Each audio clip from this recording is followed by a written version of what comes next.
The first thing you need to know about betrayal is that it always comes from the people you trust most.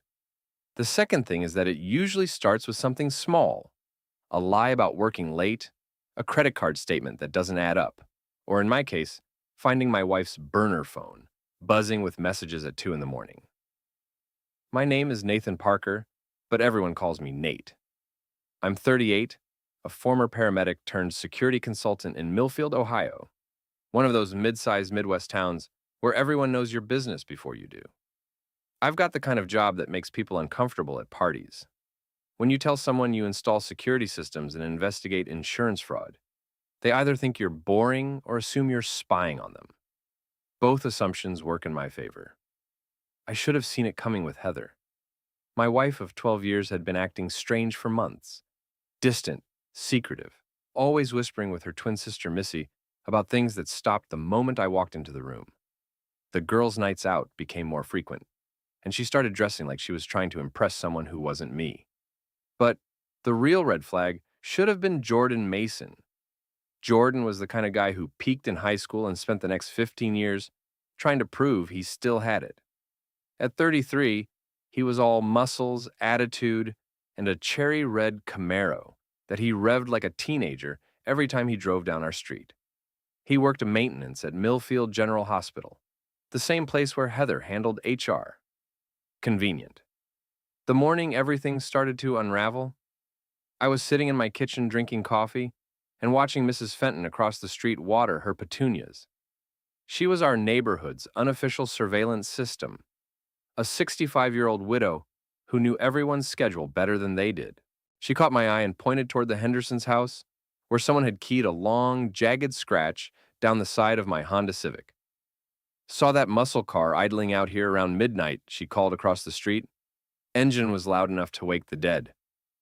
I walked over to examine the damage. The scratch was deliberate, deep enough to require a complete repaint.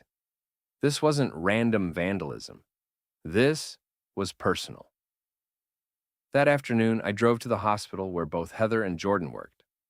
I found Jordan in the maintenance break room, sitting with two other guys, talking loud about some woman he'd been helping out with her personal problems. "Jordan," I said, stepping into the room.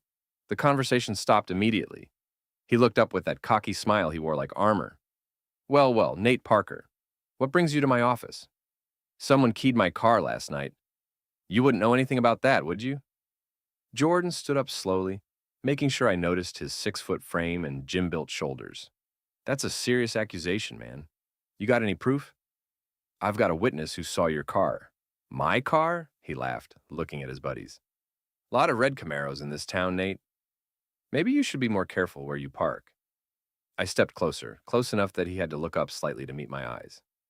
People forget that security work isn't just about cameras and alarms. Sometimes you need to handle situations physically. I'd learned a few things in my paramedic days about reading people, about pressure points, about making someone very uncomfortable without laying a finger on them. "Here's the thing, Jordan," I said quietly. "I know exactly where my car was parked. I know what time it happened. And I know you've been spending a lot of time on my street lately. So let me be clear. If anything else happens to my property, I'm not going to come here and ask polite questions. We'll handle it a different way." Jordan's smile faltered. His buddies were suddenly very interested in their lunch. I could see him calculating whether he wanted to escalate this in front of witnesses. "I don't know what you're talking about," he said, but his voice had lost its edge. "Sure you don't." I smiled and stepped back. "Have a great day, Jordan. Say hi to my wife for me." I left him standing there, jaw clenched, trying to figure out if I'd just threatened him or simply made conversation. That night, Heather was in the shower when her purse fell over on the kitchen counter, spilling contents across the floor. As I bent to pick everything up, a phone I'd never seen before skittered under the refrigerator. Not her regular iPhone. This was a cheap Android with a cracked screen. My hands were shaking as I powered it on. No lock screen. The message history made my stomach drop. "Can't wait for tonight. Nate's working late again. Heather. Your sister coming too? Unknown number." Of course, Missy loves our little parties. She says Nate's too boring to figure it out anyway. Heather, good thing. Would hate for him to ruin our fun. See you at 8. Unknown number. I scrolled up. Weeks of messages, months, photos I couldn't unsee, plans made around my schedule, my wife, my sister-in-law, and someone who had to be Jordan, treating me like a joke. The shower was still running upstairs. I took pictures of everything with my phone, then slid the burner back under the refrigerator where it had fallen. When Heather came downstairs 20 minutes later, hair wrapped in a towel, she found me sitting at the kitchen table with a beer. "You're home early," she said, not meeting my eyes. "Slow day." I took a long drink. "How was work?" "Fine. Same as always." She started gathering her purse contents from the counter. "I'm going out with Missy tonight. Sister time." "Of course you are." I watched her freeze. "Have fun." She looked at me then, searching my face for something. "Is everything okay?" "Everything's perfect, Heather. Absolutely perfect." That night after she left, I sat in my dark living room and planned. I'd spent 12 years being the nice guy, the understanding husband, the man who trusted his wife and gave her space. I'd been the paramedic who saved lives, the security consultant who protected other people's property and peace of mind, but nobody had been protecting mine. Mrs. Fenton was right about one thing. The Camaro was loud enough to wake the dead. And as I listened to it rumble down my street at 2 a.m., bringing my wife home from her sister time, I realized something important. It was time to wake up. 8 weeks. That's how long I spent gathering evidence, documenting patterns, and building my case like the security professional I was. 8 weeks of watching my wife lie to my face while she planned my destruction with her sister and her lover. The confrontation came on a Tuesday morning in March. I was in my home office, reviewing security footage from a client's warehouse, when Heather burst through the door with Missy right behind her. My sister-in-law was practically vibrating with excitement, like she'd been waiting for this moment her entire life. "We need to talk," Heather announced, crossing her arms. I saved my work and turned around. "Good morning to you too." "Hi, Missy." Missy didn't respond. She was too busy scanning my office, probably cataloging what she thought she could take. Missy Klein had always been trouble, the kind of woman who borrowed money she never paid back, who showed up uninvited and stayed too long, who treated other people's marriages like her personal entertainment. She was Heather's twin, but where Heather had learned to hide her selfishness behind a professional smile, Missy wore hers like a badge of honor. "This isn't working anymore," Heather said. "Us. This marriage. You know it, and I know it." "Do I?" I leaned back in my chair. "Tell me what I know, Heather. Don't play dumb. You've been distant for months, cold, suspicious. You're planning to leave anyway, when we can all see it." I looked at Missy, who was nodding enthusiastically. "We can all see it? Who's we, exactly?" "Everyone who cares about Heather," Missy said. "Everyone who's watched you check out of this marriage." "Interesting perspective." I stood up slowly. "And I suppose you two have discussed what happens next." "You need to move out," Heather said. "Today. I've already talked to a lawyer." "Have you now?" I walked to my filing cabinet and pulled out a folder. "That's funny because I've been talking to one too." Heather's confidence flickered. "What's that supposed to mean?" "It means I know about Jordan." I opened the folder and pulled out printed screenshots from the burner phone. "I know about your sister time. I know about the parties you've been having while I work late." The color drained from Heather's face, but Missy stepped forward aggressively. "You've been spying on us? You sick freak." "I've been protecting myself," I said calmly, which, as it turns out, was a smart move. "Those messages don't prove anything," Heather said, but her voice was shaking. "Don't they?" I pulled out another set of papers. "How about these credit card statements? The ones showing charges at hotels I've never been to. Or these bank records showing cash withdrawals I never made." Missy grabbed for the papers, but I pulled them back. "Careful, Missy. Wouldn't want you to damage evidence of fraud. You can't prove I took anything." "Actually, I can," I smiled. "Amazing what pawn shop security cameras pick up these days. Did you know they're required to photograph everything they buy, including my grandmother's wedding ring that went missing last month?" Heather stared at her sister.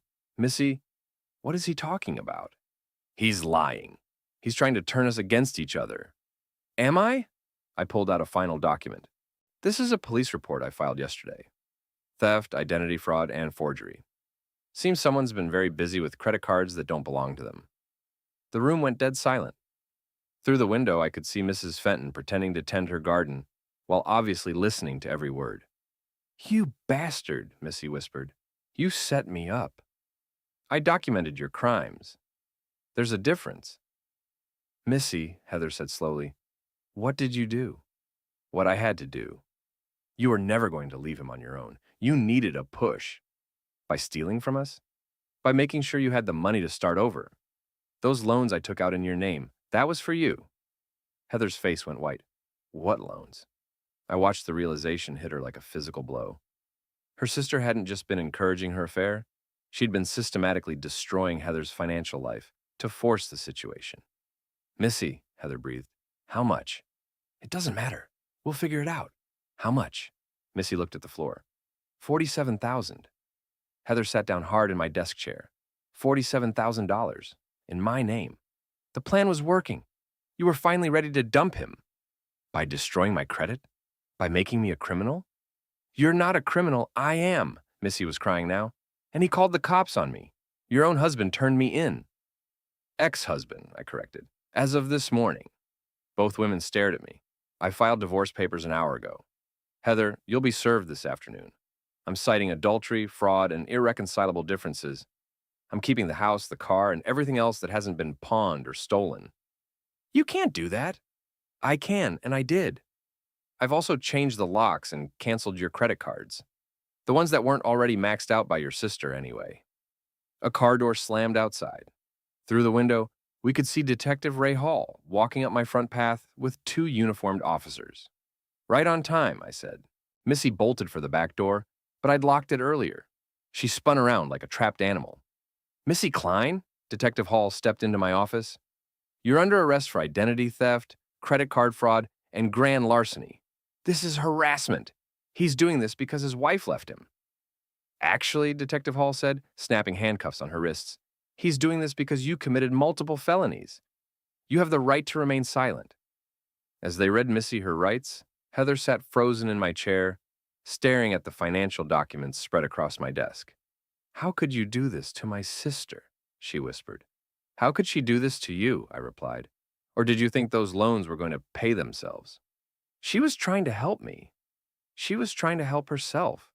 To your money, your credit, and your life. The affair with Jordan was just entertainment." Detective Hall finished with Missy and turned to me. "We'll need you to come in later this week to sign some additional paperwork." "Not a problem." As they led Missy away, she screamed over her shoulder, "This isn't over. You think you're so smart, but you don't know everything." The front door closed behind them. The house was suddenly impossibly quiet. Heather looked up at me with tears in her eyes. "I loved you once." "I know," I said. "I loved you too. Past tense. What am I supposed to do now? Where am I supposed to go?" "That's not my problem anymore, Heather. You made your choice when you decided I was too boring to figure out what you were doing." I walked to the door. "You've got an hour to pack whatever you need. After that, anything left behind becomes my property." "Nate, please, we can work this out." "No, we can't. Some things can't be fixed." I paused in the doorway. "Oh, and Heather, you might want to call Jordan. Something tells me he's going to be looking for a new job very soon." I left her sitting there, surrounded by the evidence of her sister's betrayal and her own destruction. Mrs. Fenton waved at me from her garden as I walked to my car. "Everything all right, dear?" she called. "Everything's perfect, Mrs. Fenton. Absolutely perfect." Jordan Mason made his next move exactly as I predicted, with all the subtlety of his cherry-red Camaro. 3 days after Missy's arrest, he was waiting for me in the hospital parking lot when I finished installing a new security system in the pediatric ward. "We need to talk," he said, stepping out from behind a van. "Do we?" I kept walking toward my car, but I was already calculating distances and exit routes. Old habits from my paramedic days. Always know where the nearest help is, always have an escape plan. "You ruined everything." He fell into step beside me, trying to use his size to intimidate. "Heather's a mess. Her sister's in jail. And now the hospital's asking questions about our relationship." "Your relationship," I corrected. "I'm not part of it anymore." You know what I mean. I stopped walking and turned to face him. We were in full view of the hospital's main entrance, with people coming and going constantly. Jordan was angry, but he wasn't stupid enough to start something here. Actually, I don't know what you mean. Why don't you explain it to me? You think you're so clever, don't you? Getting her sister arrested, filing for divorce, making Heather look like the bad guy. Heather made herself look like the bad guy. I just documented it. She was going to leave you anyway. Then, she should have left me before she started sleeping with you. I smiled. But I guess patience isn't your strong suit. Jordan stepped closer, close enough that I could smell his cologne and see the vein pulsing in his forehead. You want to know the truth? She never loved you. Not really. She told me you were boring in bed, boring to talk to, boring to be around. She stayed with you because it was easy, not because she wanted to. Probably true, I said. Good thing I don't have to worry about boring her anymore. He wasn't expecting that response. His face flushed red. You think this is over? You think you won? I think you're standing in a hospital parking lot, threatening a man whose wife you stole, while that man's security cameras record every word you say. I pointed to the discreet camera mounted on a nearby light pole. Smiled, Jordan. You're on candid camera. He looked up at the camera, then back at me. You son of a bitch. Probably. But I'm a son of a bitch with evidence, good lawyers, and nothing left to lose. What are you? Before he could answer, my phone rang. The caller ID showed Tommy Rodriguez, my old partner from the paramedic days and current business associate. Excuse me, I said to Jordan, and answered the call. Nate, you need to see this. Tommy's voice was excited. I'm at the shop. Get over here now. On my way. I hung up and looked at Jordan. This has been fun, but I have actual work to do. You know, the kind where people pay me to solve problems instead of creating them. This isn't over. Yes, it is. You just don't know it yet. 20 minutes later, I was at Tommy's security shop, a converted garage where he ran his surveillance and investigation business. Tommy was a 40-year-old ex-cop with a gift for electronics and a complete inability to take anything seriously. He was also the closest thing I had to a best friend. Tell me you got something good, I said, walking into his cluttered workspace. Better than good. I got a Christmas miracle in March. He spun his computer monitor around. Remember how you asked me to keep an eye on your credit reports and bank accounts? Yeah. Well, someone's been very busy. Look at this. The screen showed a series of loan applications, all in Heather's name, all approved in the last 6 months. The amounts were staggering. Jesus, how much total? 73,000, give or take. Your sister-in-law was ambitious. Ex-sister-in-law. Right. But here's the kicker. Look at the addresses on these applications. I leaned closer. Half the loans listed Heather's work address. The other half listed an apartment complex across town. That's not her address. Nope. It's Jordan Mason's address. Your wife's boyfriend has been getting loan money delivered to his apartment. I stared at the screen. He was in on it. Up to his gym rat neck. But wait, there's more. Tommy pulled up another screen. I did some digging on Mr. Mason. Turns out he's got quite the history. 3 DUIs, 2 domestic violence charges that were dropped, and a bankruptcy from 2019. So he's broke. Broker than broke. And according to his social media, he's been living way above his means lately. New truck, expensive dinners, weekend trips to Chicago. All funded by loans in your wife's name. I felt something cold and sharp settle in my chest. They were planning to take the money and run. That's my guess. Use your wife's credit to fund their new life together, then disappear and leave her holding the bag. Except Missy got greedy and started stealing from us directly. Which brought you into the picture sooner than they wanted. Tommy leaned back in his chair. So, what's the plan? I thought about Jordan in the parking lot, his threats and his arrogance. I thought about Heather, probably sitting in some cheap motel room, still believing her sister had been trying to help her. I thought about all the nights I'd worked late while they laughed about how easy I was to fool. We're going to give them exactly what they deserve, I said. Which is the truth, in the most public, humiliating way possible. Tommy grinned. Now you're talking my language. The next morning, I called Detective Hall and arranged to meet him at the station. I brought Tommy's evidence along with my own documentation of the affair and the financial fraud. This is bigger than we thought, Detective Hall said, reviewing the loan documents. Mason's looking at serious federal charges if we can prove he was involved in the identity theft. Can you prove it? With this? Yeah, I think we can. The question is, do you want to press charges against your wife too? I considered it. Heather had been unfaithful, but she'd also been used by her sister and her lover. She was guilty of adultery and poor judgment, but not necessarily of fraud. Not yet, I said. Let's see how she handles the truth first. Fair enough. We'll pick up Mason this afternoon. Good, but do me a favor. Wait until after 5 p.m. I want to make sure he's had time to get comfortable. Detective Hall raised an eyebrow. Any particular reason? Let's just say I want him to have the full experience. That evening, I was having dinner at Murphy's Pub when my phone buzzed with a text from an unknown number. You think you're so smart? Meet me at the old warehouse on 5th Street. 9 p.m. Come alone. I showed the message to Tommy, who was sitting across from me. It's Jordan, I said. He wants to meet. That's either very stupid or very dangerous. Probably both, but I'm going. Not alone, you're not. He said, come alone. He also said a lot of other stupid things. I'm coming with you. At 8:45 p.m., we parked across the street from the abandoned warehouse that used to house Millfield Manufacturing. The building had been empty for 5 years, ever since the company moved operations to Mexico. It was the perfect place for a private conversation or an ambush. You sure about this? Tommy asked. No, but I'm doing it anyway. We walked across the street together. The warehouse door was unlocked. Inside, Jordan was waiting in the middle of the empty floor space, illuminated by a single work light he'd brought. I said, come alone, he called. I don't take orders from you, I replied, walking closer. Tommy stayed near the door, as we'd planned. You think you've got me figured out, don't you? I think you're a broke loser who saw an easy mark and got greedy. Jordan laughed, but there was no humor in it. You want to know what's funny? Heather never asked me to take the money. That was all Missy's idea. But when she offered to cut me in, I figured, why not? You had everything. Nice house, steady job, beautiful wife. What did you do to deserve all that? I worked for it.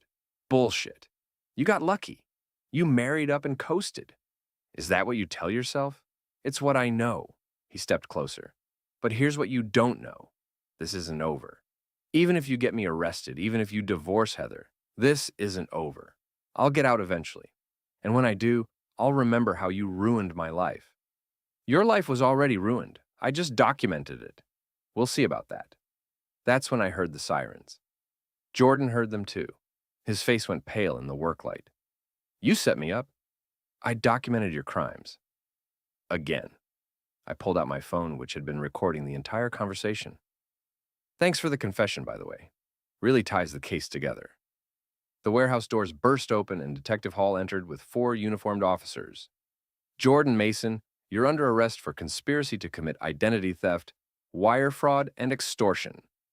As they cuffed him, Jordan looked at me with pure hatred. This isn't over. Yes, I said quietly. It is. 3 weeks later, Heather called me for the first time since she'd moved out. We need to talk, she said. Her voice sounded hollow, exhausted.